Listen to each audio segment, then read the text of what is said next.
the robust legal team that we have in the fund is on this matter.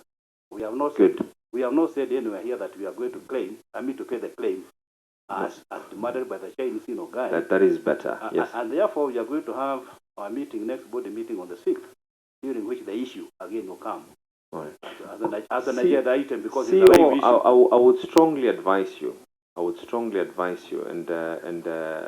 And since the chair has actually said it, I would strongly advise you that you see, this committee had already we had said that do not pay more than this. And I'm insisting again, we don't want a situation where we are calling you guys back here, gentlemen and ladies, what happened? You paid more. So what I would strongly advise you, you have in your team lawyers. I'm sure you have competent people who can be able to legally advise you.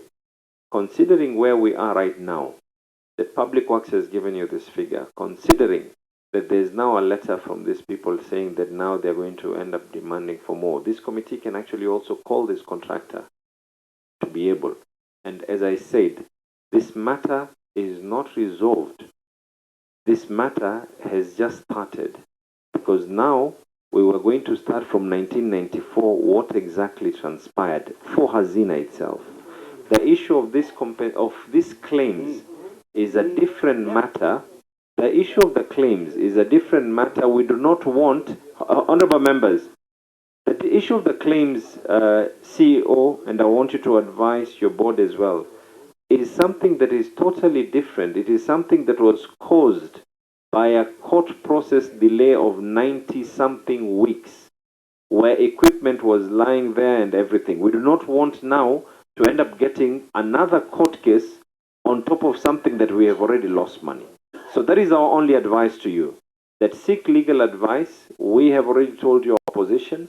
We will not be a happy lot coming back here and saying that what happened, you ended up now having to pay, even if it means you will have to now defend this matter in court, considering that from 12th of April to August, the second letter, there was nothing that the board has done regarding this matter. Now, colleagues, I'd like us to go on to the next item, which is Honorable Gladys started with. I understand, Wanjala, this is something very simple. The issue that we had questioned was the issue of appointments, Chair. And I want to congratulate you that the appointment of the managing trustee has now been confirmed eventually. Through the presentation that you have given in, what I wanted you to provide to us is all this documentation, PricewaterhouseCoopers, the date of these interviews, and everything in detail, but in your own words, and I don't want us to... Naam, asante sana. Hizo ni picha za